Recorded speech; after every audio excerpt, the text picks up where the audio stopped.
Study 91 के official YouTube channel पर आप सभी विद्यार्थियों का मैं जीएस फैकल्टी जेपी सर हार्दिक स्वागत अभिनंदन वंदन करता हूं। मेरे प्यारे विद्यार्थियों, स्टडी 91 का प्रीलिम्स स्पेशल एपिसोड जिसमें हम लोग मध्यकालीन इतिहास कंप्लीट करने के बाद अब आधुनिक भारत में प्रवेश कर चुके हैं। आज की ये 55th यानी 55वीं क्लास है। इससे पहले जो है कुल 54 क्लास हिस्ट्री की ऑलरेडी इस चैनल पर अपलोड की जा चुकी है, जिसको आप देख सकते हैं अगर पहली बार पहले दिन अभी इस चैनल और जो है इस वीडियो को वॉच कर रहे हैं। तो आज हम लोग मराठा साम्राज्य और ईस्ट इंडिया कंपनी के संदर्भ में विगत परीक्षाओं में पूछे गए प्रश्नों का अध्ययन करेंगे, स्टडी करेंगे। हालांकि इससे संबंधित एक क्लास जो है ऑलरेडी जारी किया जा चुका है। ईस्ट इंडिया कंपनी और मराठा साम्राज्य से संबंधित ये दूसरी क्लास है और पिछली क्लास में हम लोग छत्रपतियों के संदर्भ में जो है पढ़ा था। आज ईस्ट इंडिया कंपनी और मराठा पेशवाओं के संदर्भ में स्टडी करेंगे। यह क्लास सिविल सर्विसेज को ध्यान में रखते हुए जारी की जा रही है। यद्यपि कि ऐसी कोई भी परीक्षाएं जहां पर जीएस जीके पूछा जाता है उसके लिए यह सेशन बिल्कुल रामबाण होगा। रात 9 बजे इतिहास एक्सप्रेस में यह सेशन आप लोगों को इसी चैनल पर जो है प्रस्तुत किया जाता है, जबकि सुबह 10 बजे नितिन सर आप लोगों को मिसलेनियस जीएस की क्लास में जो है मिलते हैं। दोनों क्लास का आप जो है अधिक से अधिक लाभ उठाएं। शुरू करते हैं आज के इस सेशन को। प्रथम आंग्ल मराठा युद्ध की समाप्ति किस संधि के द्वारा हुई थी? तो सबसे पहले मैं बताऊं कि प्रथम आंग्ल मराठा युद्ध हुआ कब था। तो फर्स्ट एंग्लो मराठा वार कब हुआ?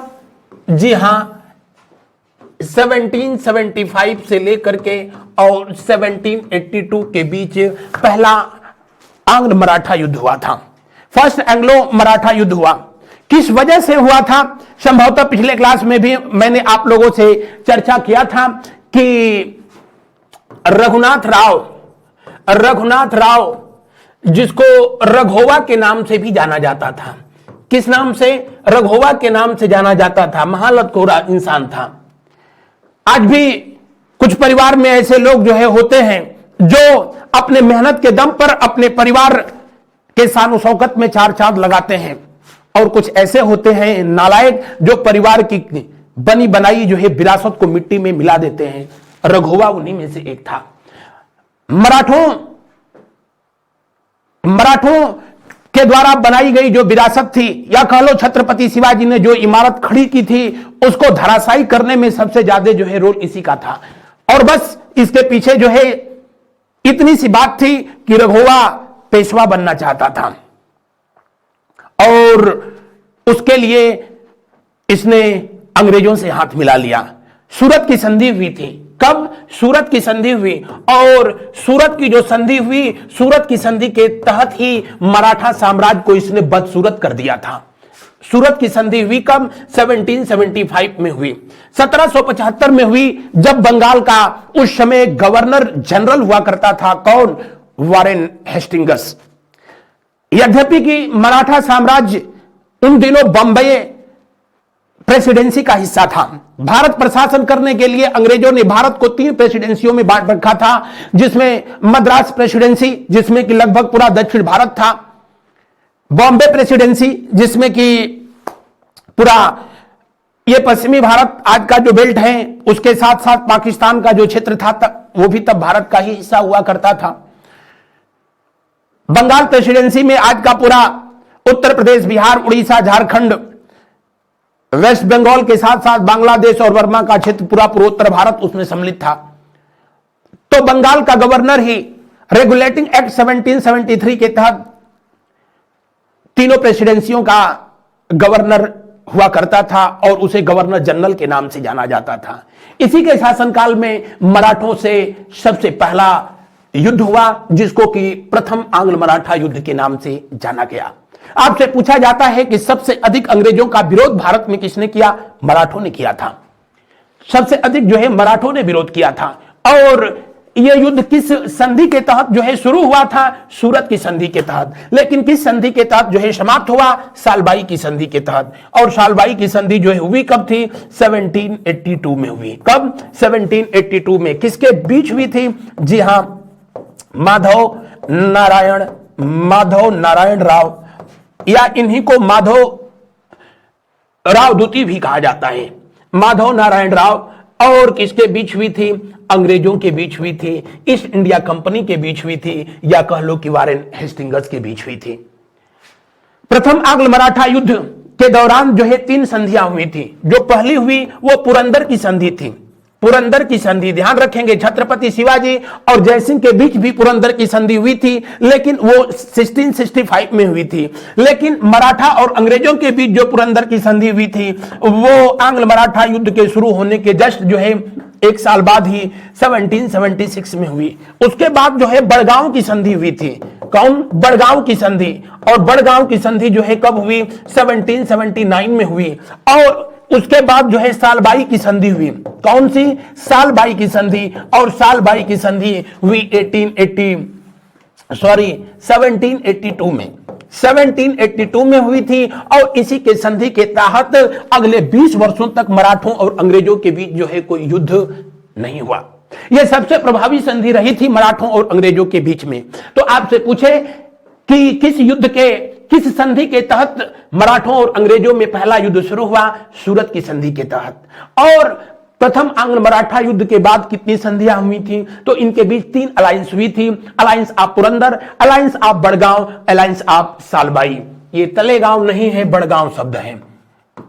बड़गांव की संधि अभी मैंने बताया कब हुई थी? 1779 में हुई थी। इलाहाबाद की संधि 1665 में हुई थी, ऑलरेडी बता चुका हूं आप लोगों को। बसीन की संधि आगे चल करके बताऊंगा, 1802 में हुई थी। किसके बीच? बाजीराव द्वितीय, जो कि अंतिम मराठा पेशवा था, अंतिम और मराठा साम्राज्य का सूर्यास्त करने वाला जो है पेशवा था, वो बाजीराव द्वितीय था। उसी के समय में जो है बसीन की संधि हुई, और बसीन की संधि के साथ ही जो है मराठा साम्राज्य का जो है सूर्यास्त हो गया था। बहरहाल दिए हुए प्रश्न का जो है कौन विकल्प सही होगा? कौन सा? पहला ना, तीसरा विकल्प सही होगा। बढ़ते हैं अगले प्रश्न की ओर, और अगले प्रश्न का अवलोकन करें उससे पहले बता दें, मराठों और अंग्रेजों के बीच जो है कुल 3 राउंड की जो है लड़ाइयां हुई, जिसको आंग्ल मराठा युद्ध के नाम से जो है जाना गया। जो पहला आंग्ल मराठा युद्ध हुआ था, फर्स्ट एंग्लो मराठा वार, प्रथम आंग्ल मराठा युद्ध, first Anglo Maratha war 1775 to 1782। Second Anglo Maratha कब हुआ?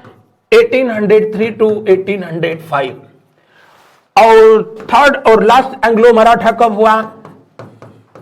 तो आप कहेंगे 1818 to 1818। और इसी के तहत 1818 के बाद मराठा साम्राज्य को पूरी तरीके से अंग्रेजों ने अपने कब्जे में कर लिया, और अंतिम मराठा पेशवा बाजीराव द्वितीय को पेंशन पर बिठूर भेज दिया था। बिठूर जो कि वर्तमान में कानपुर के आसपास जो है ये क्षेत्र है, और उसी मराठा पेशवा बाजीराव द्वितीय के दत्तक पुत्र थे, जिनका नाम था नाना साहब। हालांकि नाना साहब का वास्तविक नाम धोंडू पंत था, और 1857 की क्रांति में भी उनका जो है बहुत बड़ा रोल रहा था। बहरहाल अगला प्रश्न को हम लोग देखते हैं। अधोलिखित मराठा शासकों में किसका साम्राज्य विस्तार सर्वाधिक था? जी हां, मराठा साम्राज्य को आप 2 भागों में बांट सकते हैं। पहले क्लास में भी जो है मैंने पढ़ाया तो आप लोगों को बताया था, एक छत्रपतियों का जो शासन था, और दूसरा कौन सा? तो आप कहेंगे कि पेशवाओं का शासन। छत्रपति शासन और पेशवा शासन।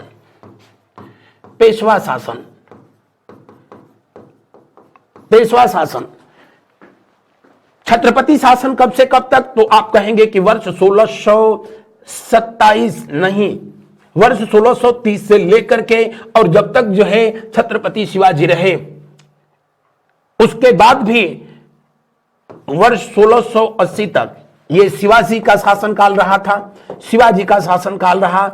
और उसके बाद जो है संभाजी हुए थे। संभाजी के बाद जो है फिर साहू जी हुए।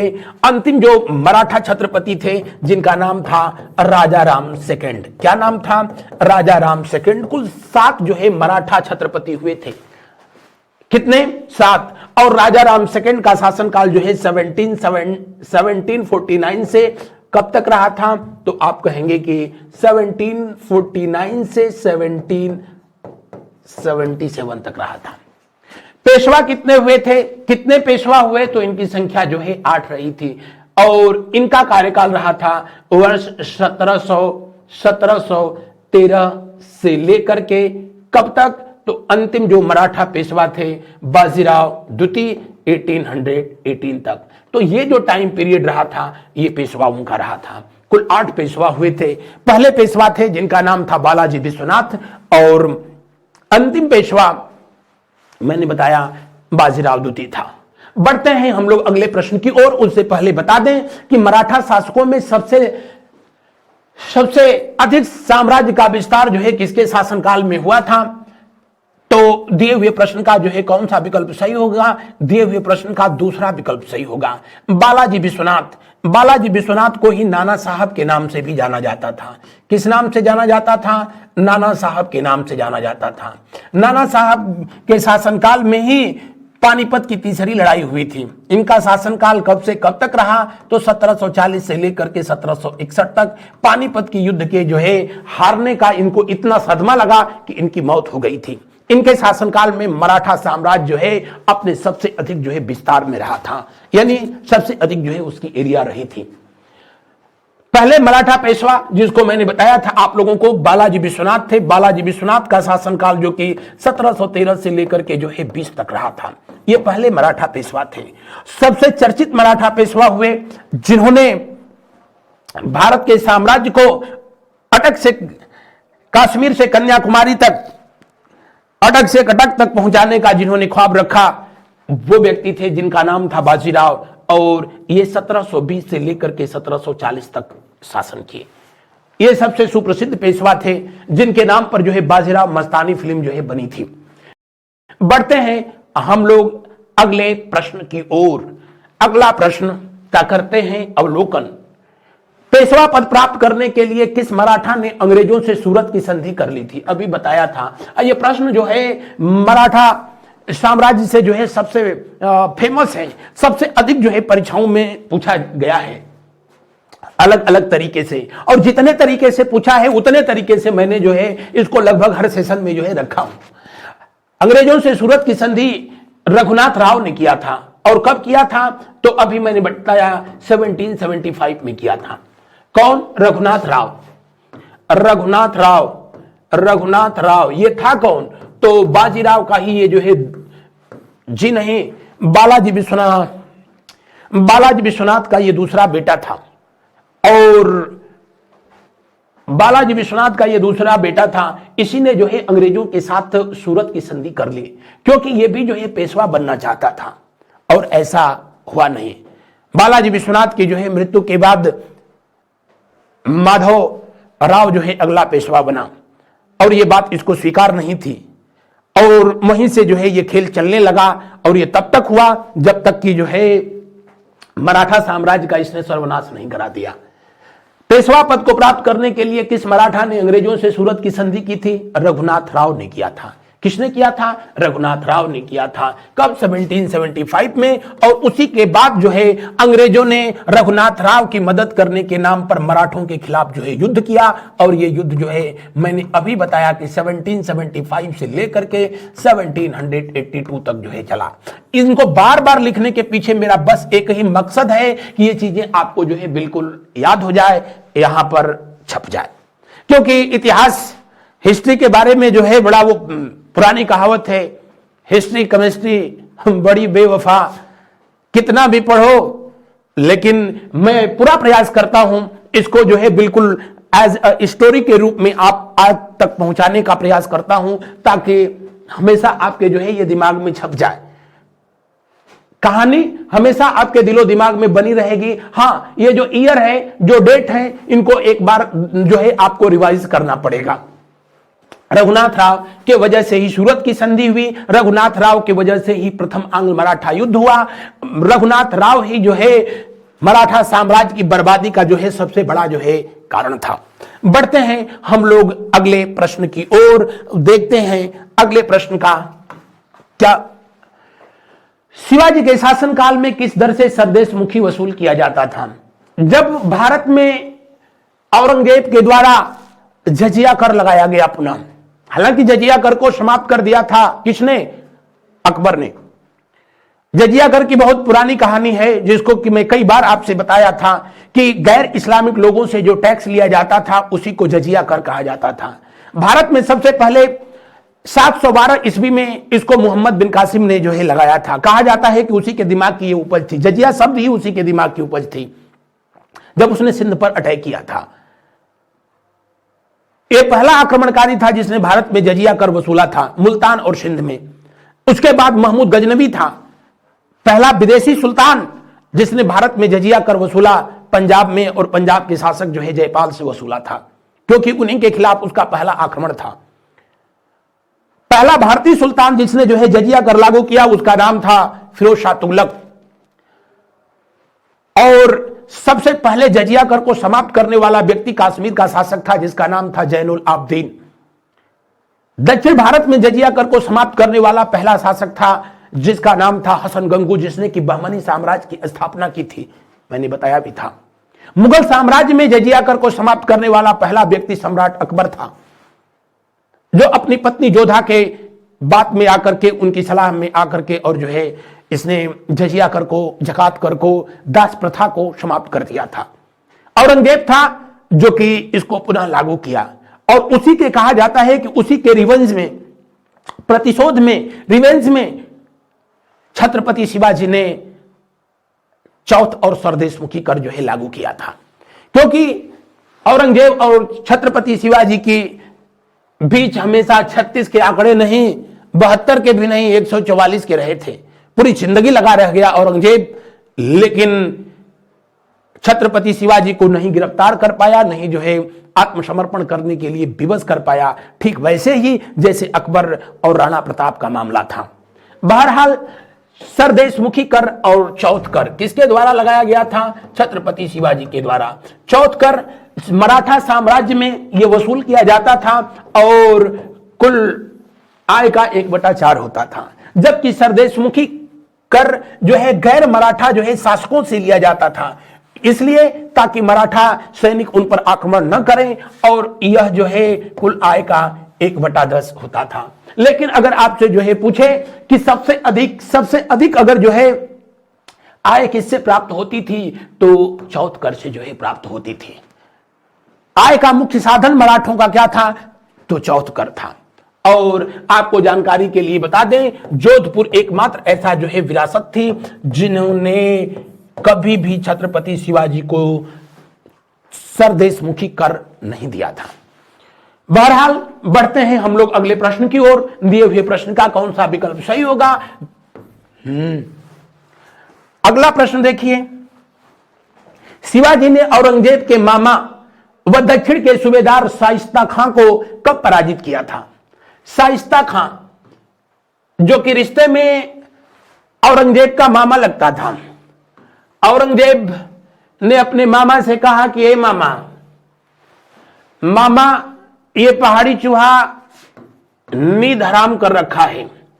छत्रपति शिवाजी को पहाड़ी चूहा किसने कहा था? यही कहा। कौन? औरंगजेब। और इनको राजा की उपाधि किसने दिया? तो उस सवाल का भी जवाब है कौन? औरंगजेब। छत्रपति शिवाजी को गिरफ्तार करने के लिए इन्होंने मामा का सहारा लिया।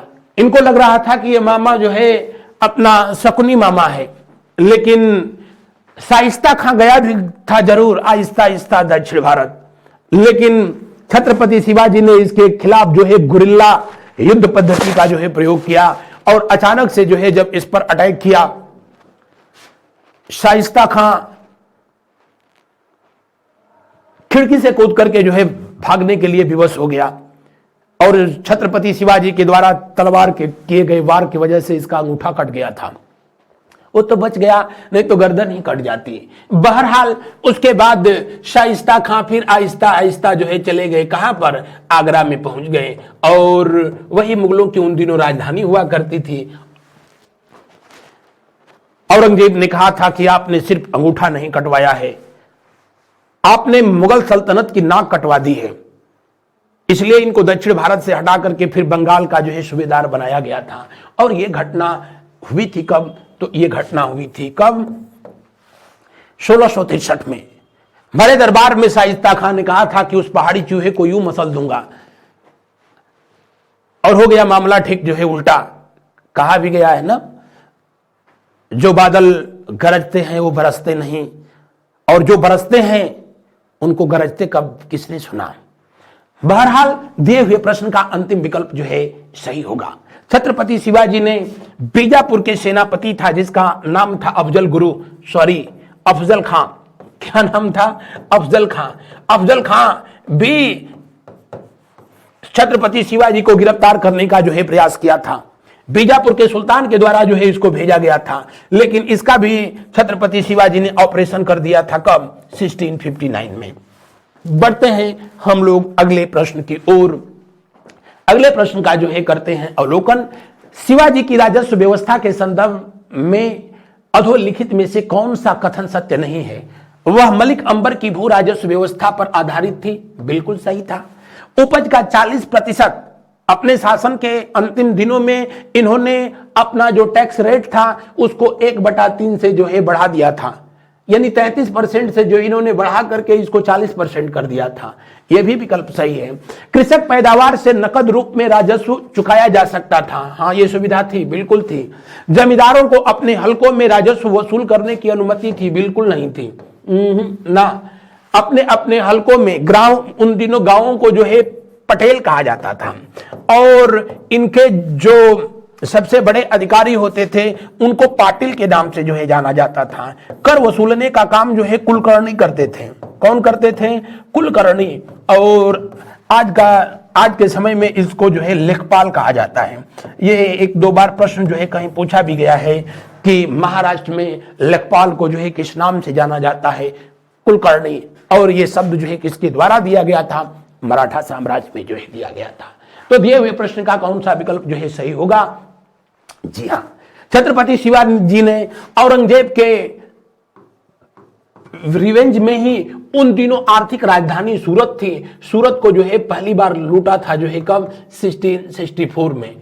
1664 में जो है लूटा। उसके बाद जो है 1670 में जो है लूटा। और उसके पीछे बस वजह यही था क्योंकि औरंगजेब वो पहला शासक था जिसने उत्तर भारत में हिंदू मंदिरों को तोड़ देने का आदेश दिया था। उसी के आदेश पर ही बाबा विश्वनाथ मंदिर, जो कि वर्तमान समय में वाराणसी में स्थित है, उस मंदिर को तोड़ा गया था औरंगजेब के ही आदेश पर। या मथुरा में उन दिनों राधा कृष्ण मंदिर को तोड़ा गया, या जितने हिंदू देवी देवताओं के मंदिर थे उनको तोड़ा गया। किसके आदेश पर? तो औरंगजेब के आदेश पर। कहा जाता है कि उसी के रिवेंज में उन दिनों की जो आर्थिक राजधानी थी सूरत, बंदरगाह शहर था सूरत, उसको छत्रपति शिवाजी के द्वारा जो है 2-2, 3-3 बार जो है लूटा गया था। बहरहाल बढ़ते हैं अगले प्रश्न की ओर। अगला प्रश्न देखें। 1751 में अलवर्दी खान ने किस मराठा सरदार से संधि कर उड़ीसा प्रांत व 12 लाख रुपए की वार्षिक चौथ देना स्वीकार कर लिया?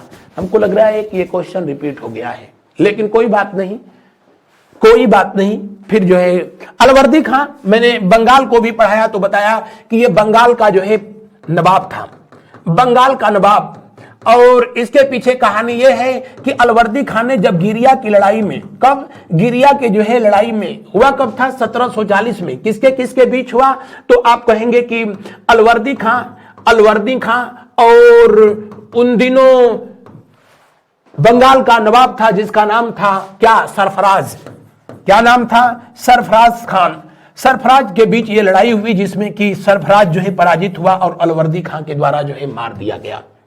अलवर्दी खां हालांकि उन दिनों जो है तब बिहार का गवर्नर हुआ करता था, और अलवर्दी ने जो है बंगाल पर जब अपना दावा पेश किया, अपने को नवाब घोषित किया, तो वहां की जनता ने विरोध किया, मुगलों ने भी विरोध किया। उन दिनों मुगलों का जो है बादशाह हुआ करता था जिसका नाम था मोहम्मद शाह रंगीला।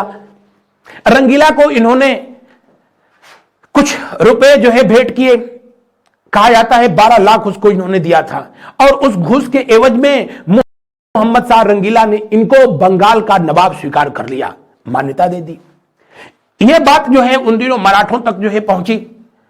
मराठों का, हालांकि उन दिनों जो है मराठों का पेशवा उन दिनों कौन था, तो बालाजी विश्वनाथ थे। कौन? बालाजी विश्वनाथ जो है उन दिनों मराठों के पेशवा थे, और इनका शासनकाल मैंने बताया था कि 1740 से लेकर के जो है 61 तक रहा था। 1751 की बात हो रही है। उन दिनों रघुजी भोसले नागपुर का उन दिनों मराठा सरदार हुआ करता था। नागपुर का यह मराठा सरदार था, और अपने क्षेत्र में इनकी भी हैसियत, इन मराठा सरदारों की भी हैसियत जो है किसी शासक से कम नहीं होती थी। बाजीराव प्रथम के द्वारा जो सरजामी प्रथा शुरू की गई थी, सरजामी प्रथा भी मराठा साम्राज्य की बर्बादी के वजह में से एक था, और उसी सरजामी प्रथा के तहत जो है वर्तमान नागपुर, जिसको कि ऑरेंज सिटी ऑफ इंडिया कहा जाता है, रघुजी भोसले ने अपने को जो है वहां का पेशवा घोषित कर दिया, बादशाह घोषित कर दिया, और उसी ने अलवर्दी खां को जो है पत्र लिखा कि अबे दिल्ली वालों को 12 लाख दिए हो और हमको इधर भी, जाहिर सी बात थी अलवर्दी खान ने जो है इसके लिए इंकार किया। तो 1740 से लेकर के और 1751 के बीच, इन दोनों के बीच 4-5 लड़ाइयां हुई, जिसमें हर बार जो है अलवर्दी खां पराजित हुआ, और मराठों ने जीना हराम कर दिया इनका। गुरिल्ला युद्ध पद्धति में मराठे बड़े पारंगत थे। मुगलों को जो है उनकी छापेमार युद्ध से ही जो है बड़ी समस्या थी। आखिरकार अलवर्दी ने रघुजी भोसले की बात को जो है स्वीकार कर लिया, और वर्तमान जो उड़ीसा, उन दिनों उत्कल के नाम से जाना जाता था, उड़ीसा जो है मराठों को दे दिया। और उसके अलावा प्रति महीने 1 लाख रुपया, यानी वार्षिक 12 लाख रुपया जो है चौथ देना स्वीकार कर लिया। तो यह थी इस घटना के पीछे कहानी। मुझे आशा नहीं, विश्वास है कि ये आपको याद रहेगा। नानाजी होलकर, जो कि इंदौर का ये मराठा सरदार था। महादजी सिंधिया, जो कि ग्वालियर के ये जो है मराठा सरदार थे ग्वालियर के। आगे मैं बताऊंगा कि सरजामी प्रथा क्या थी, जिसकी वजह से जो है मराठा साम्राज्य का जो है विघटन हुआ था। अगला प्रश्न देखें, मराठों के पूर्वज राजस्थान के किस वंश से संबंधित थे? मराठों के पूर्वज मराठा साम्राज्य के संस्थापक छत्रपति शिवाजी थे, और शिवाजी के पिताजी थे जिनका नाम था शाहजी भोसले। इनके जो है पिताजी, जिनका नाम था जो है मालजी भोसले था, मालजी था। बहरहाल आप बस यूं समझ लें कि आपको मैंने पढ़ाया था तो आपको बताया था कि वर्ष 1303 में, कब? 1303 में, जब खिलजी सल्तनत का जो है सबसे कुख्यात शासक, जिसका नाम था अलाउद्दीन खिलजी ने चित्तौड़ की रानी पद्मावती को प्राप्त करने का प्रयास किया, तो चित्तौड़ पर चढ़ाई किया, चित्तौड़ को जीत लिया, छलपूर्वक ही सही। रावल रतन सिंह शहीद हो गए। रानी पद्मावती अपनी सखियों के साथ उसने जौहर कर लिया था। चित्तौड़ को जीत लेने के बाद चित्तौड़ का नामकरण खिजराबाद किया गया, क्योंकि अलाउद्दीन खिलजी का सबसे बड़ा बेटा, जिसका नाम खिजर खां था, उसी के नाम पर उसका नाम खिजराबाद हुआ। और उन दिनों की यह परंपरा थी, चित्तौड़ में भी निभाया गया, और शाही फरमान सुनाया गया कि अगले दिन के सूर्योदय होने से पहले मौत या इस्लाम में से किसी एक को चुनना होगा। जिनको स्वीकार है वो खिजराबाद में यानी चित्तौड़ में रहें, जिनको नहीं स्वीकार है वो खाली कर दें। कुछ लोगों ने हालात से समझौता कर लिया, कुछ लोग हालात को अपने अनुसार जो है बदलने का प्रयास किया और कुछ लोगों ने चित्तौड़ को छोड़ दिया। सज्जन सिंह और राम सिंह का परिवार चित्तौड़ को छोड़ करके और दक्कन में चला आया और यहीं आकर के उन्होंने अपनी जिंदगी की परवरिश शुरू की, जो कि भोसले के नाम से जो है जाने गए। क्योंकि उन दिनों मेवाड़ में सिसोदिया वंश के शासकों का जो है शासन था, इसलिए जो है दिए हुए प्रश्न का कौन सा विकल्प सही होगा, दूसरा विकल्प जो है सही होगा। सिसोदिया वंश से ही संबंधित व्यक्ति थे। हालांकि इस वंश की स्थापना जो है राजा हमीर सिंह के द्वारा किया गया था। इस वंश के ही महान शासक राणा कुंभा हुए। इसी वंश के शासक थे जिनका नाम महाराणा प्रताप, महाराणा सांगा। इसी वंश की जो है बहू थी जिनका नाम था जो है मीराबाई। तो सिसोदिया वंश अपने गौरवमयी इतिहास के लिए जो है हमेशा जाना गया। छत्रपति शिवाजी, पिछले क्लास में भी बताया था कि पिताजी की तरफ से, अपने पिता के तरफ से जो है सिसोदिया वंश से थे। पिता के तरफ से जो है किस वंश से संबंधित थे, सिसोदिया वंश। लेकिन माता के तरफ से जो है ये यादव वंश से जो है संबंधित थे। इनकी माता देवगिरी के यादवों की राजकुमारी थी। बढ़ते हैं अगले प्रश्न की ओर। अगला प्रश्न का अवलोकन करते हैं। शिवाजी के शासनकाल में आय का मुख्य स्रोत क्या था? अभी पीछे ही मैंने बता दिया था। क्या था? चौथ कर था। चौथ कर था। चौथ और सरदेशमुखी छत्रपति शिवाजी के द्वारा ही जो है लगाया गया था। और आज भी जहां तहां जो रंगदारी वसूली जाती है उसको आम बोलचाल की भाषा में चौथ ही कहा जाता है। लेकिन उन दिनों यह जो है एक टैक्स हुआ करता था, एक कर हुआ करता था। बढ़ते हैं अगले प्रश्न की ओर। अगला प्रश्न, उससे पहले बता दें, सरदेशमुखी हमेशा जो है गैर मराठा शासकों से लिया जाता था। गैर मराठा शासकों से जो है लिया जाता था। और सरदेशमुखी गैर मराठा शासकों से, और चौथ जो लिया जाता था मराठा क्षेत्र के लोगों से जो है लिया जाता था। और ये कुल उपज का 1/4 यानी कितना जो है 25% लिया जाता था। जबकि जो है जो शासकों से लिया जाता था उनकी कुल आय का जो है कितना, तो 1/10 लिया जाता था। बढ़ते हैं अगले प्रश्न की ओर। वैसे मैं पिछले क्लास में भी बताया था कि जो चौथ वसूली जाती थी उसका जो 66% हिस्सा होता था वो मराठा सरदारों को जो है दिया जाता था। मराठा सरदारों को दिया जाता था। और मराठा सरदारों को जो मिलने वाला हिस्सा था उसी को मोकास कहते थे। क्या कहते थे? मोकास के नाम से जो है जाना जाता था। जो राजा को 25% मिलता था इस चौथ में से 25%, उसको जो है किस नाम से जाना जाता था? तो बबाती के नाम से या बाबाती के नाम से जो है जाना जाता था। किस नाम से? बाबाती के नाम से जाना जाता था। बहरहाल आप जो है बस अभी इतना है जाने, इस लेवल पर अभी जो है इतना काफी है। किस किले में राजा राम जुल्फिकार खान के नेतृत्व में डाले गए मुगलों के घेरे में 8 वर्ष तक कैद रहा? ये राजा राम थे कौन? शिवाजी की 3 पत्नियां थीं। हालांकि मराठा साहित्यों में कहीं कहीं प्रमाण मिलता है कि उनकी 7 पत्नियां थीं। बहरहाल उनकी जो पहली पत्नी थी जिनका नाम था क्या? साईबाई निबलांकर। और दूसरी पत्नी थी जिनका नाम था जो है सोयराबाई। तीसरी पत्नी थी जिनका नाम था पुतलीबाई नहीं, ठंडक की वजह से स्लिप ऑफ टंग ज्यादा हो रहा है। साईबाई के जो पुत्र थे उनका नाम था पहले भी बताया था संभाजी। सोयराबाई के जो पुत्र थे उनका नाम था जो है राजा राम।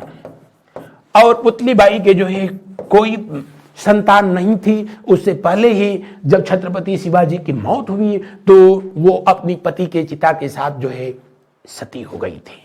तब छत्रपति शिवाजी की अवस्था जो है कहा जाता है कि 50 साल की थी, जबकि जो है पुतलीबाई की अवस्था उस समय 22-23 साल की थी अभी।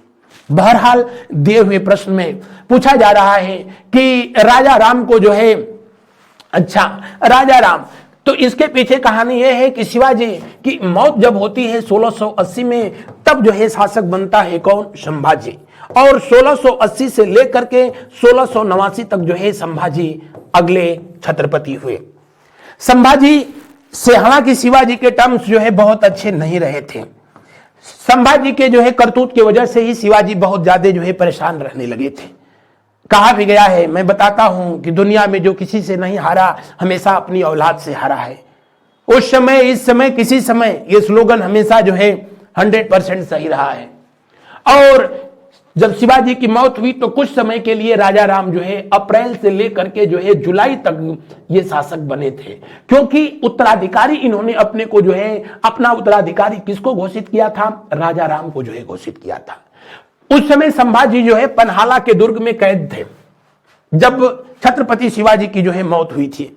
एक पुत्र का जो धर्म होना चाहिए अपने एक पिता के मृत्यु के बाद वो राजा राम ने ही जो है निभाया था। बहरहाल जब ये शासक बने तो उन दिनों 1680 का दौर वो दौर था जब हिंदुस्तान पर कौन शासन कर रहा था? कौन शासन कर रहा था? तो आप कहेंगे कि औरंगजेब। औरंगजेब जो कि छत्रपति शिवाजी का जो है जानी दुश्मन। और संभाजी को इसलिए जो है छोड़ दिया गया पन्हाला के दुर्ग से कि तुम जाकर के जो है और छत्रपति बनने का दावा पेश करोगे। वो इसलिए कि इन दोनों भाइयों में युद्ध कराने की ये नीति थी। एक कूटनीति के तहत जो है छोड़ा गया था और संभाजी ने वही किया भी। लेकिन राजा राम औरंगजेब के जो है उम्मीदों पर पानी फेर दिए। इन्होंने स्वेच्छा से अपना पद जो है छोड़ दिया तो संभाजी जो है शासक बने। संभाजी को फिर औरंगजेब जो चाहा वो हुआ नहीं तो संभाजी को गिरफ्तार करा लिया। औरंगजेब ने ही इनकी 1689 में जो है हत्या करा दी। किसने? औरंगजेब ने। तब फिर मजबूरी बस किसको शासक बनाया गया? औरंगजेब ना राजा राम को। और औरंगजेब ने इनके खिलाफ भी जो है कई दौर के जो है अटैक किए। इसी वजह से इनको रायगढ़ राजधानी छोड़ करके और जिंजी के किला में जो है ठिकाना बनाना पड़ा था। 1700 ईस्वी तक जो है इन्होंने शासन किया था।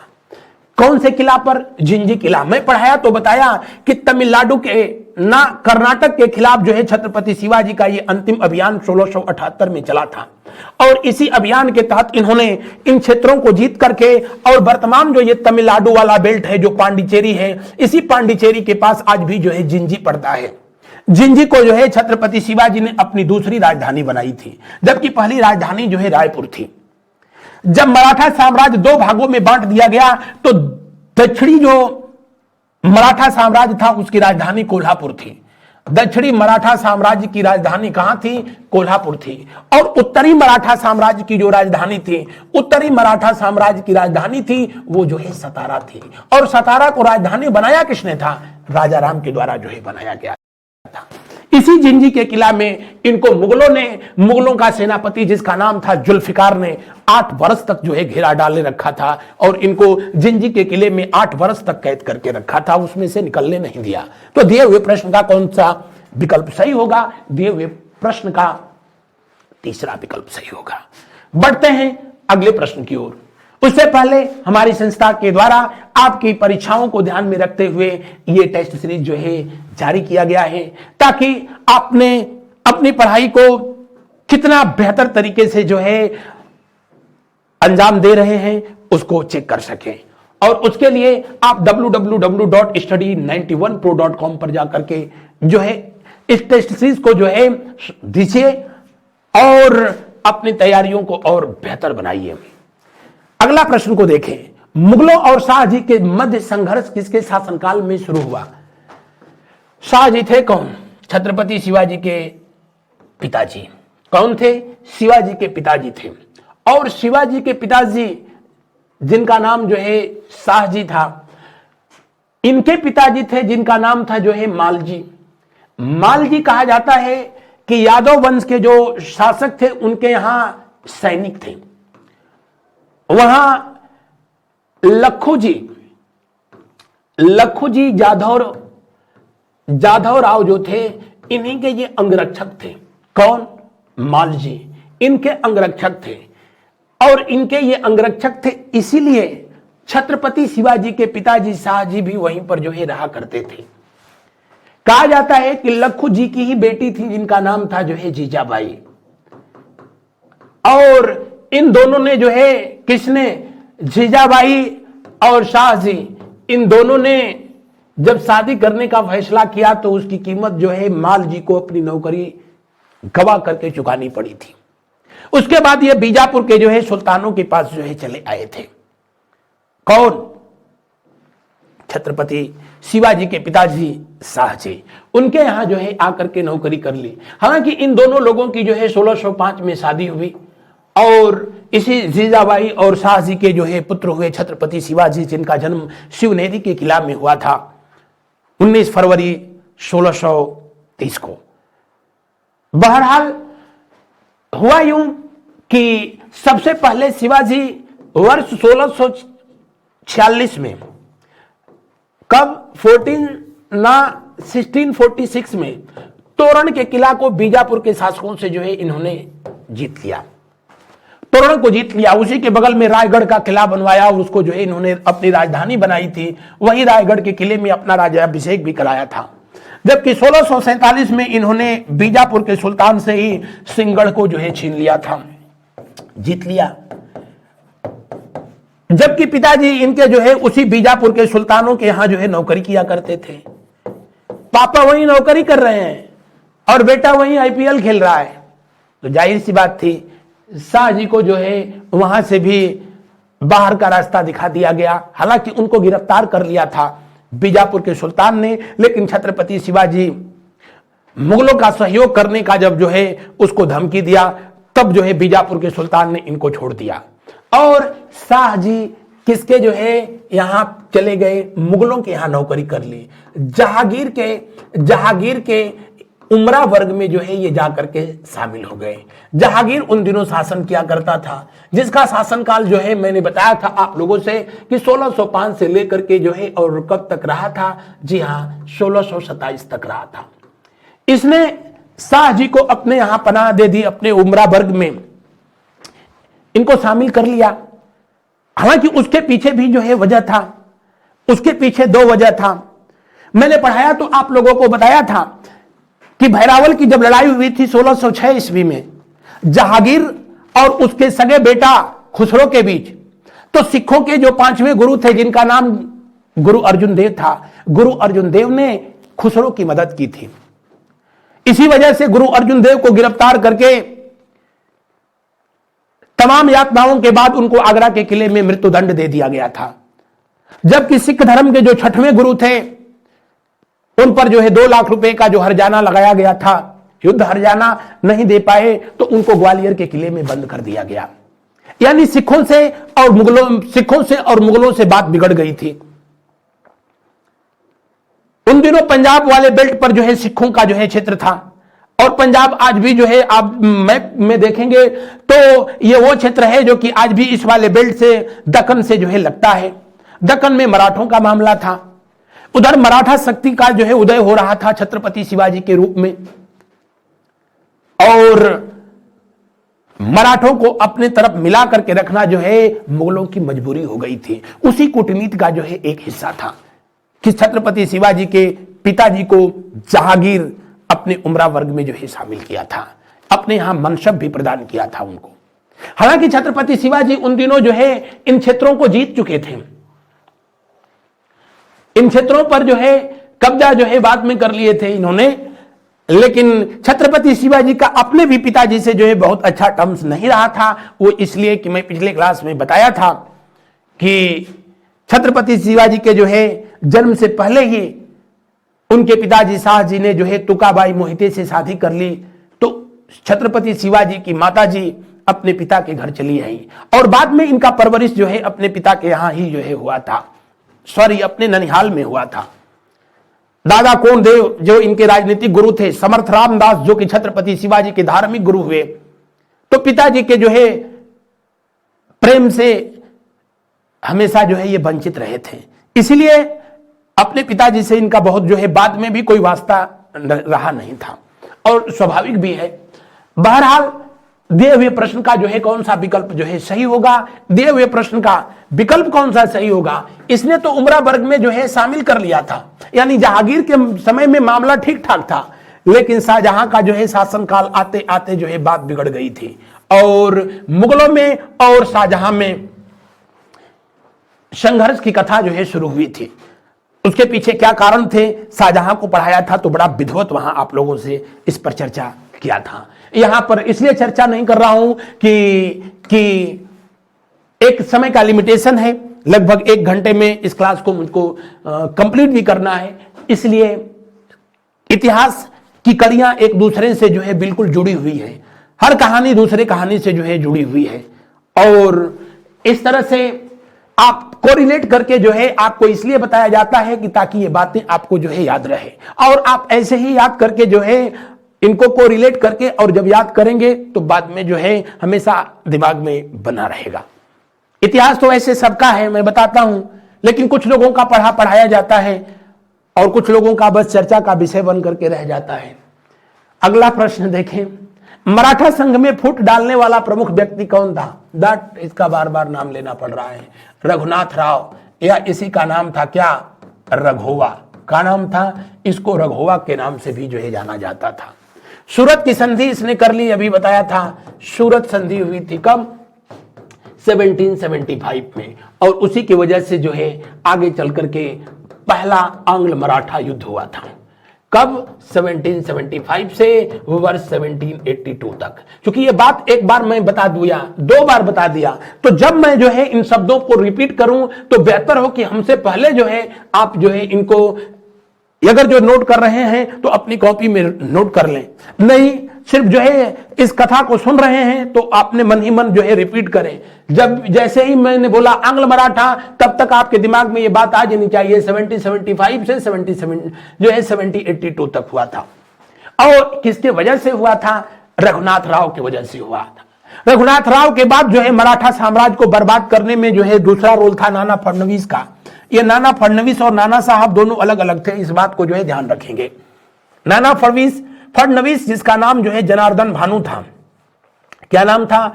जनार्दन भानु।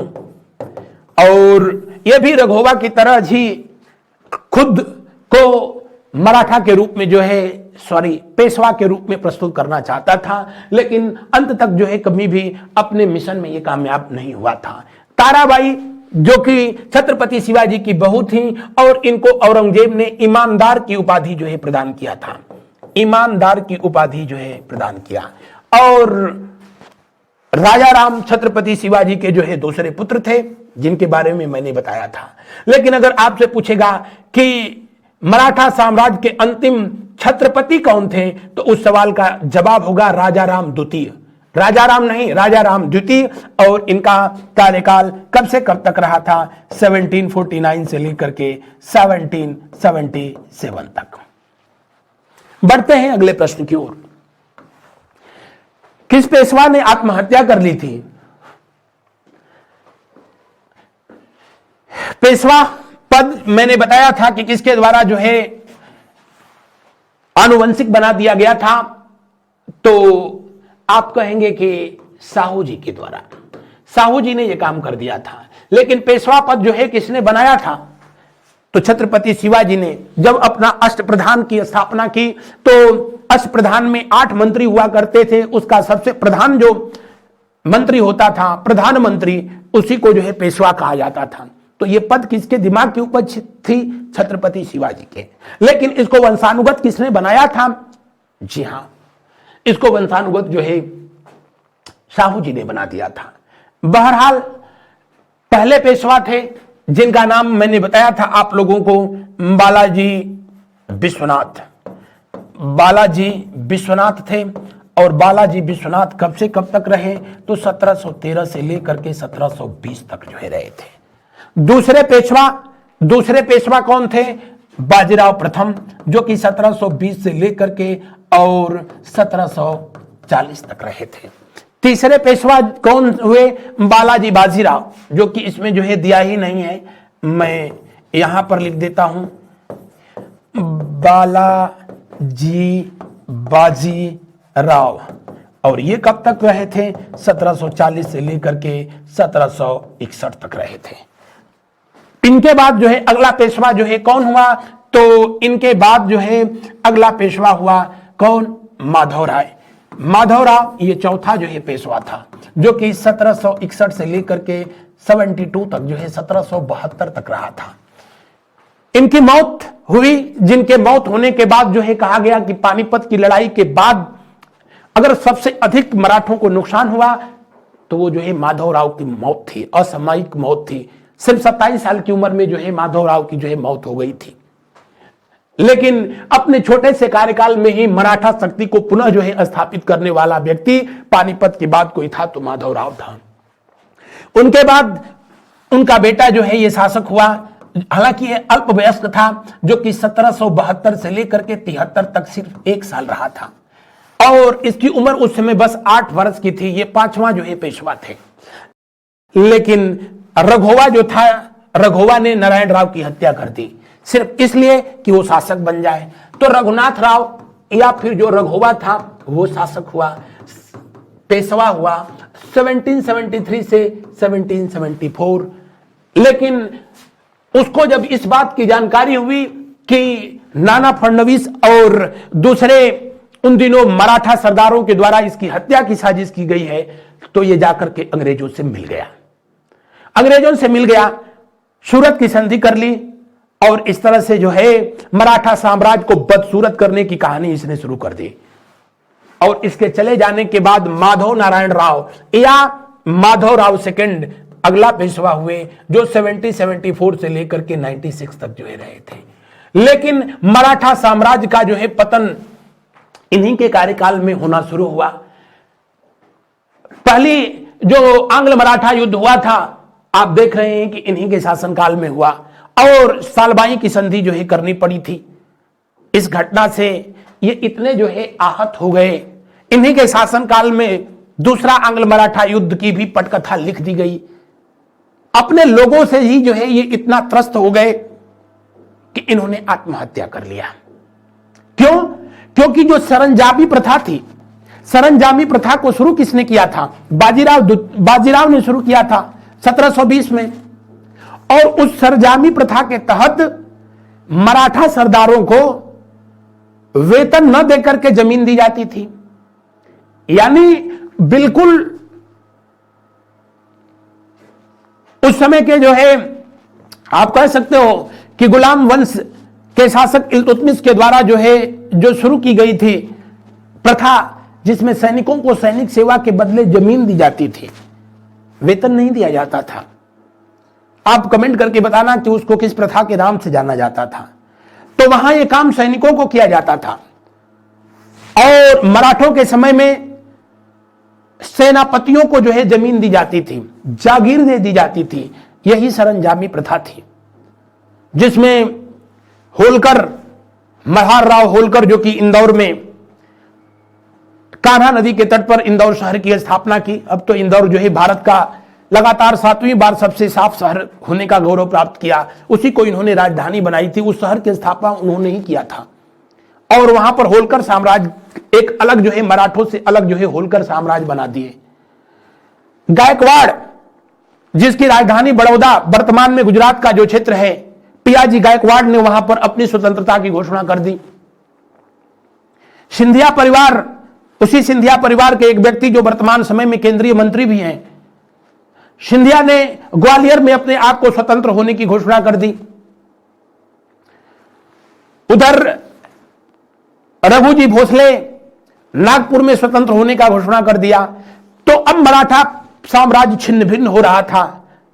चाह करके भी माधव नारायण जो है कुछ कर नहीं पा रहा था और इन सब चीजों से इतना आहत हो गया कि कोई भी व्यक्ति अपने आंखों के सामने ही अपने साम्राज्य को, अपने परिवार को बिखरते देखता है, उसका टूट जाना स्वाभाविक है। यह इतना टूट गया कि सुसाइड कर लिया, अपनी तलवार खुद को मार लिया था। बहरहाल दिए हुए प्रश्न का जो है कौन सा विकल्प जो है सही होगा? दिए हुए प्रश्न का तीसरा विकल्प सही होगा। कौन सा विकल्प? तीसरा विकल्प जो है सही हुआ। कुल कितने जो है पेशवा हुए थे? ध्यान रखना, कुल 8 पेशवा हुए। कब? बालाजी विश्वनाथ की बात से। ओवरऑल कुल कितने हुए थे? तो जो है कुल 15 हुए थे। बढ़ते हैं अगले प्रश्न की ओर। अधोलिखित को सुमेलित कीजिए और दिए गए कूट की सहायता से सही उत्तर का चुनाव करिए। इधर पद दिया गया है और इधर विभाग की बात की गई है।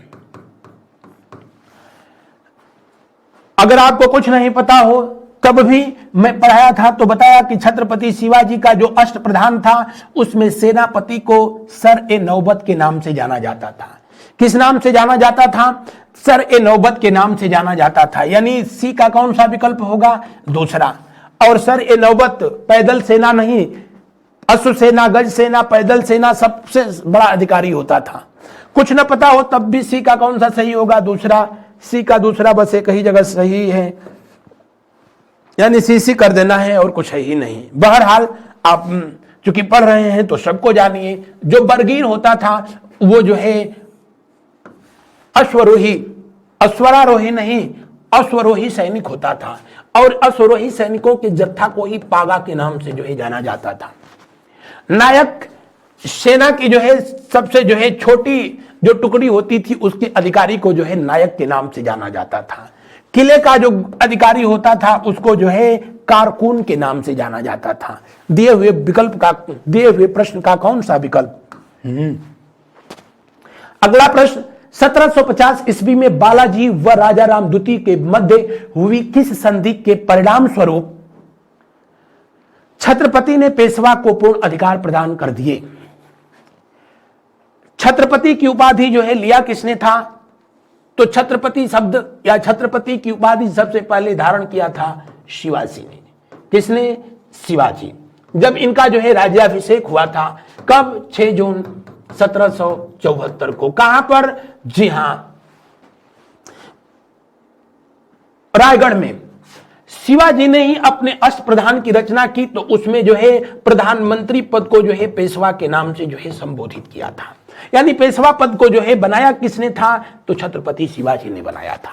लेकिन बाद में चल करके जो है हालात जो है कुछ इस तरह से बदल गए कि साहू जी जो कि छत्रपति शिवाजी के जो है पुत्र थे, इन्होंने पेशवा पद को जो है वंशानुगत बना दिया था।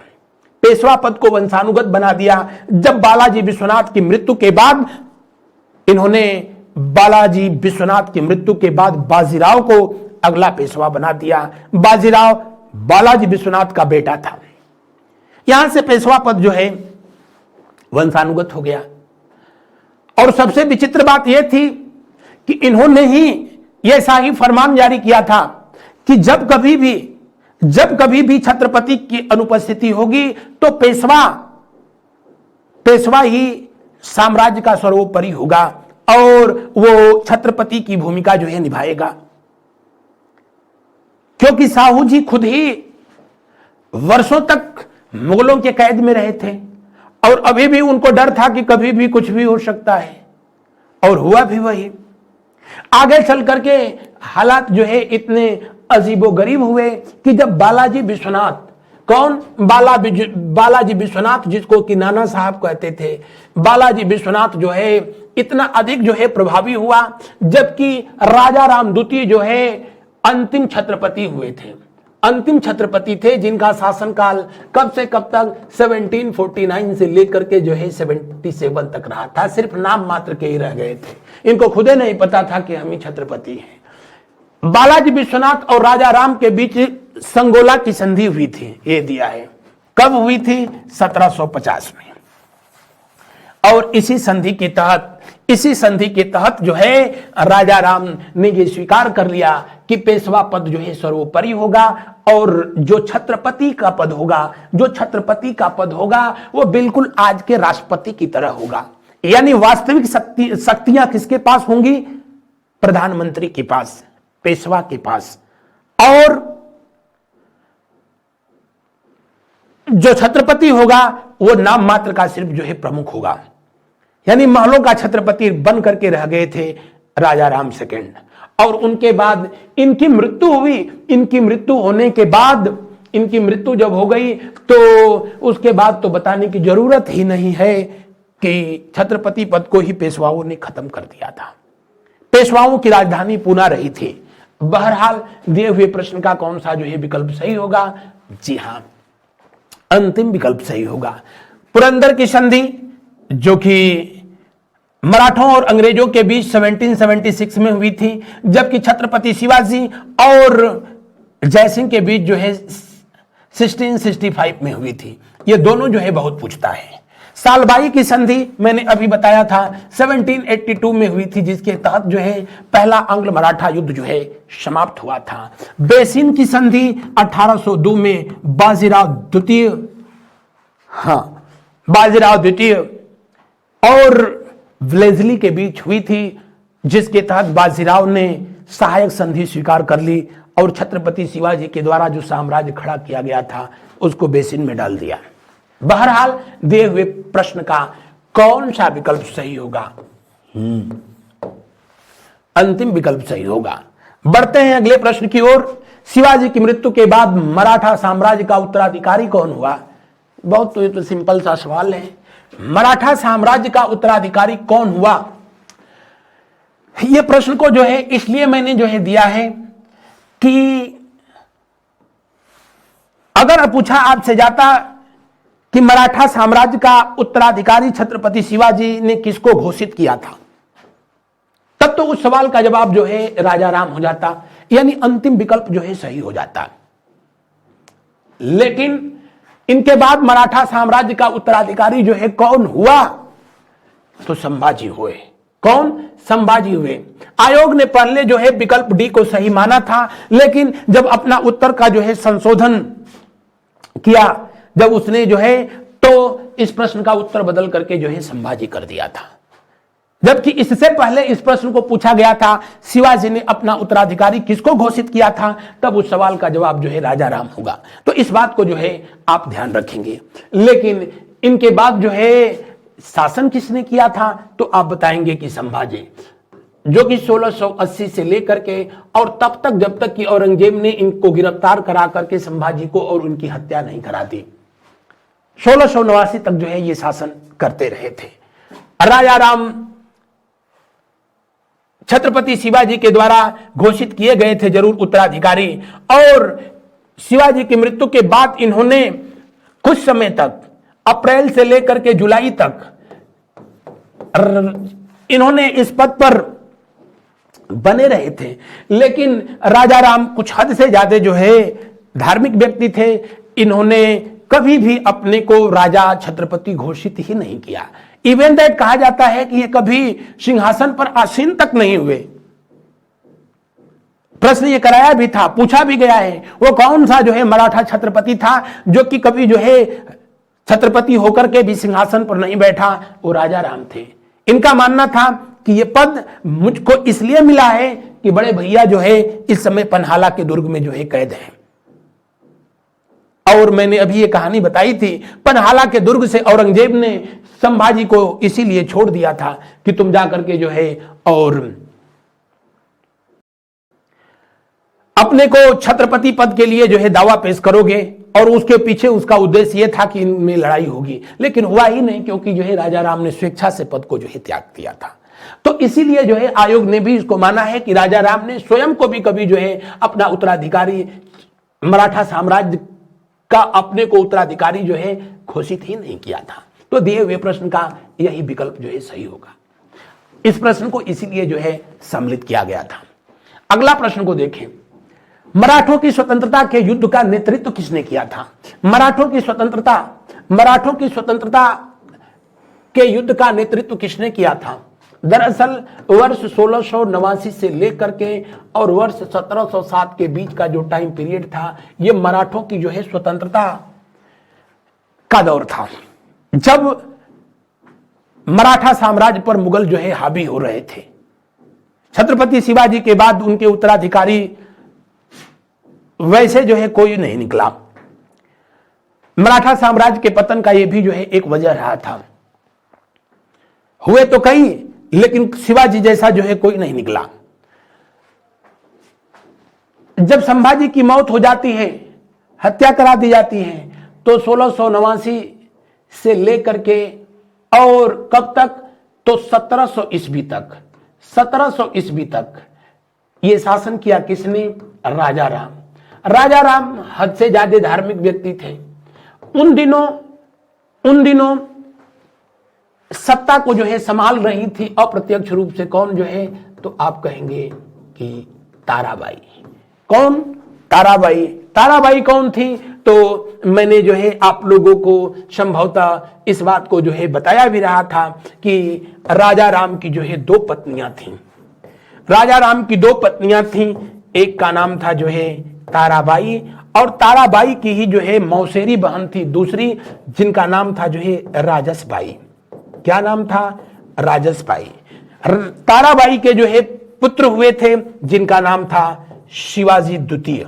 क्या नाम था? शिवाजी द्वितीय। शिवाजी द्वितीय। और अंतिम थे जिनका नाम था जो है राजा राम द्वितीय। जबकि राजसबाई के पुत्र हुए थे जिनका नाम था संभाजी द्वितीय। क्या नाम था? संभाजी द्वितीय। ध्यान रखेंगे। तो राजा राम के शासक रहते हुए भी सत्ता व्यवस्था पर हावी कोई रहा था तो ताराबाई ही रही थी। और दिए हुए प्रश्न का कौन सा विकल्प सही होगा? तीसरा विकल्प सही होगा, जिनको औरंगजेब ने ईमानदार की उपाधि जो है दिया था। काहे की उपाधि दिया था? ईमानदार की उपाधि दिया। बढ़ते हैं अगले प्रश्न की ओर। अगले प्रश्न का जो है करते हैं अवलोकन। किसके समय में अष्टप्रधान परिषद का विघटन हो गया था? अष्टप्रधान 8 मंत्रियों का जो समूह था, जो कि छत्रपति शिवाजी के शासनकाल में अपने अस्तित्व में आया, जिसमें एक व्यक्ति को छोड़ करके, किसको? पंडित राव को जो है छोड़ करके, पंडित राव को एकमात्र जो है एक पद था जो कि ब्राह्मण के लिए ये पूरी तरीके से जो है रिजर्व था। बाकी सभी जो पद होते थे वो ऐसे पद होते थे, ऐसे व्यक्तियों को दिया जाता था जिनको शस्त्र और शास्त्र दोनों का जो है ज्ञान हो, क्योंकि बाकी जो 8 होते थे जरूरत पड़ने पर उनको युद्ध के मैदान में लड़ना भी पड़ता था। अष्टप्रधान परिषद का जो प्रमुख होता था, मैं बताया था कि वो पेशवा होता था। पेशवा होता था। लेकिन शिवाजी के बाद जब जो है उनके सुपुत्र अपने सत्ता व्यवस्था को जो है संभाला, किसने? संभाजी ने। तो संभाजी ने अष्टप्रधान परिषद को जो है रद्द कर दिया, हटा दिया। नीलकंठ निमलांकर जो कि इनके बड़े जो है प्रिय व्यक्ति थे, उनको उन्होंने पेशवा बनाया। जबकि उत्तर प्रदेश का जिला है कन्नौज, कन्नौज के रहने वाले कवि कलश थे। कवि कलश को उन्होंने अपना सलाहकार बनाया, किसने? संभाजी ने। और इन्हीं 2 लोगों के जो है सलाह पर इन्होंने अपनी व्यवस्था चलाई। मंत्री परिषद का जो है कभी गठन किया ही नहीं। यानी अष्टप्रधान परिषद जो कि छत्रपति शिवाजी के शासनकाल में अपने अस्तित्व में 1680 में आई थी, 1689 में 9 वर्ष बाद ही उनका बेटा उसको खत्म कर दिया था। तो दिए हुए प्रश्न का जो है कौन सा विकल्प जो है सही होगा? दूसरा विकल्प सही। तीसरा सही होगा। लेकिन ध्यान रखेंगे, जब राजा राम जो है फिर आता है तीसरे कार्यकाल में, तो राजा राम ने अष्टप्रधान का पुनः गठन कर दिया। तो आपसे पूछता कि अष्टप्रधान परिषद का पुनः गठन किसने किया? राजा राम ने किया था। और अष्टप्रधान नहीं, फिर जो है उसको नव प्रधान परिषद बना दिया। उसने एक पद बनाया और उस पद का नाम दिया प्रतिनिधि। प्रतिनिधि पेशवा से भी जो है बड़ा पद होता था। यानी छत्रपति के बाद पहले पेशवा होता था। इन्होंने कहा कि नहीं, छत्रपति के बाद जो है प्रतिनिधि होगा, प्रतिनिधि के बाद जो है पेशवा होगा, पेशवा के बाद तो जो है अन्य मंत्री होंगे। तो जो अष्ट परिषद थी उसको जो है नव प्रधान परिषद किसने बनाया था? राजा राम ने बनाया था। बहरहाल प्रश्न के अनुसार अंतिम विकल्प ना, तीसरा विकल्प सही होगा। आगे देखें, मराठा राज्यों में सबसे अंत में अंग्रेजों की सहायक संधि स्वीकार करने वाला राज्य कौन था? सहायक संधि, सब्सिडरी अलायंस। अगर जो है पूछा जाए कि सहायक संधि किसके दिमाग की उपज थी, तो आप कहेंगे कि यह डुप्ले की दिमाग की उपज थी। डुप्ले की दिमाग की उपज थी। यह डुप्ले कौन था? फ्रांसीसी गवर्नर था, जिसके समय में कर्नाटक युद्ध हुए थे। मैंने पढ़ाया तो आप लोगों को बताया भी था। कहा जाता है कि सहायक संधि उसी के दिमाग की उपज थी। डिवाइड एंड रूल पॉलिसी भी उसी के दिमाग की उपज थी। वो पहला ऐसा गवर्नर था, विदेशी था, जो भारतीय शासकों के मामले में इंटरफेयर करना शुरू कर दिया। और जो उसने शुरू किया उसको अंजाम तक पहुंचाने का काम अंग्रेजों ने किया था। भारत में जब ईस्ट इंडिया कंपनी जो है अपने प्रभाव में आ गई, शासन में आ गई, तो सहायक संधि सब्सिडरी अलायंस को जो है लॉर्ड वेलेस्ली ने जो है अपना हथियार बनाया। लॉर्ड वेलेस्ली, जिसका टाइम पीरियड कब से कब तक रहा था, तो आप कहेंगे कि ये 1798 से लेकर के 1805 ईस्वी तक जो है रहा था। अंग्रेजों की सहायक संधि, जब ये किसी दूसरे राज्य से सहायक संधि स्वीकार करने के लिए विवश करते थे, नाम तो इसका था सहायक संधि, लेकिन था मामला ठीक उसी का उल्टा।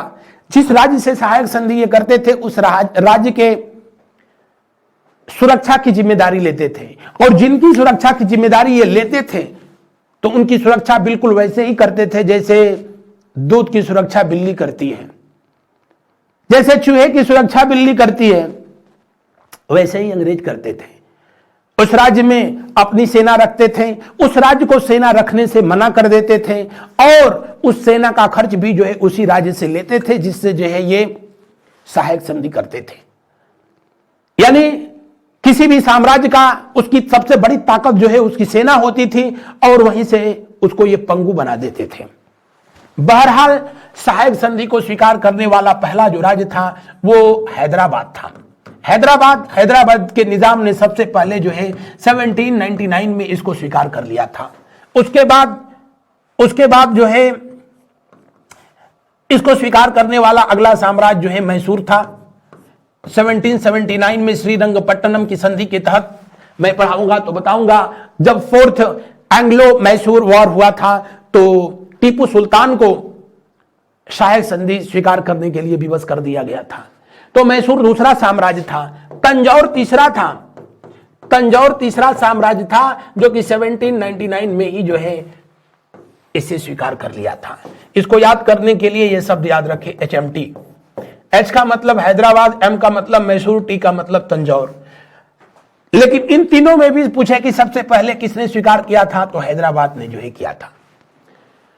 अगर मराठों में जो है पूछा जाए कि मराठों में गायकवाड़ जो थे, ये गुजरात वाले बेल्ट पर शासन करते थे। ये मराठों के सरदार थे जो सरजामी पद्धति के तहत पहले इनको ये जागीरें मिली थी, फिर इन्होंने अपने आप को जो है यहां का बादशाह घोषित कर दिया था। ग्वालियर में MP वाला जो बेल्ट है उस पर जो है ये सिंधिया लोग थे।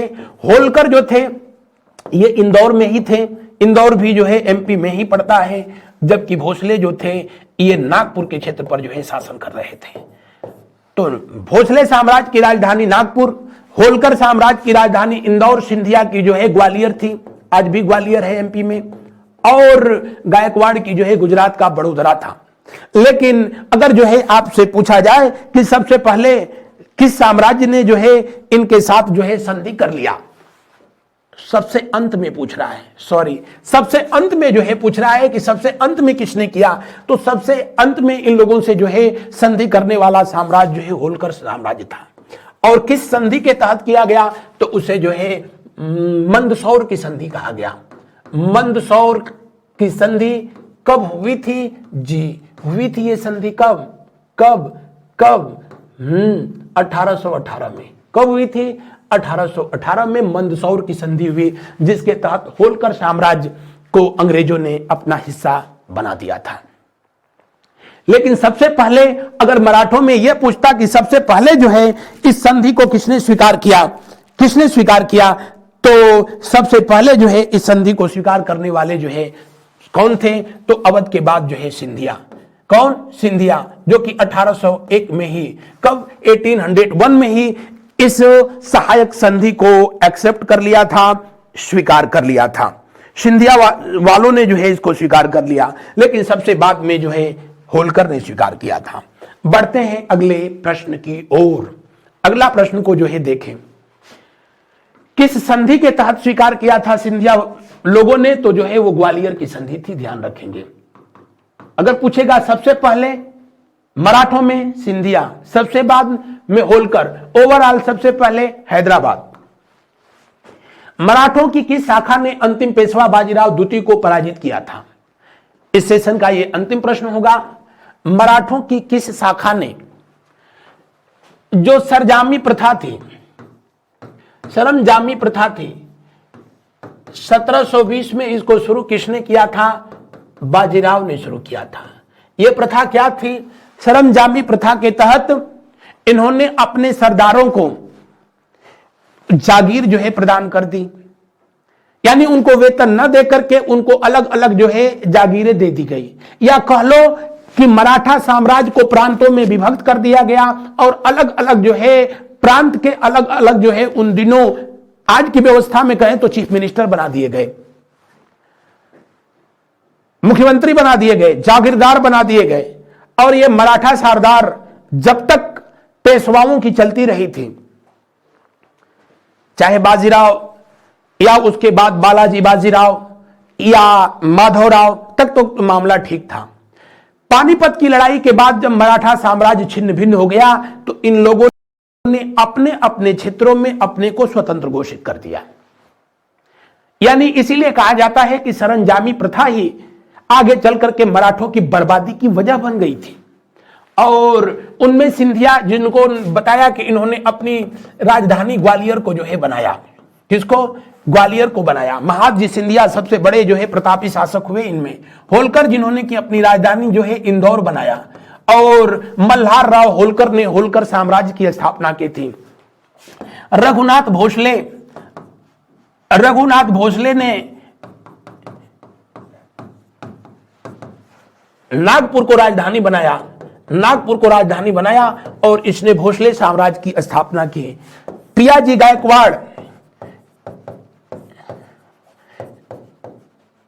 गायकवाड़ इसने जो है किसको राजधानी बना दी? तो इन्होंने राजधानी बनाया था किसको? बड़ौदा को राजधानी बनाया। जब बाजीराव द्वितीय, जो कि मराठा साम्राज्य का अंतिम पेशवा था, जो 1797 से लेकर के कब तक 1818 तक जो है पेशवा पद पर रहा था, जब इसने बसिन की जो है संधि कर ली, बसिन की संधि कर ली कब? 1802 में। तो इससे जो है मराठा सरदार जो है नाराज हो गए और अंतिम पेशवा जिसने की जो है बाजी राव को जो है पराजित किया था, किस शाखा ने जो है पराजित किया था? तो होलकर शाखा का जो है शासक था, जिसका नाम था जसवंत राव। क्या नाम था? जसवंत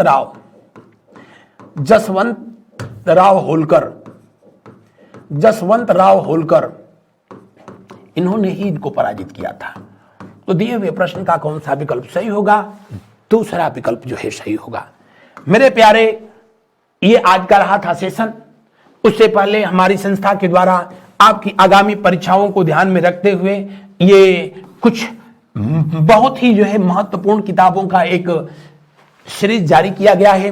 अगर आप आगामी पुलिस परीक्षा की तैयारी कर रहे हैं तो कांस्टेबल पुलिस के लिए ये 2 किताबें जो है जारी की गई हैं, एक सिंहावलोकन के नाम से, जिसमें कि प्रीवियस ईयर में पूछे गए प्रश्नों का बहुत शानदार तरीके से जो है व्याख्या दिया गया है, और यह एक पुस्तक जो कि जो है संभावित प्रश्नों की जो है एक श्रृंखला जो है दी गई है।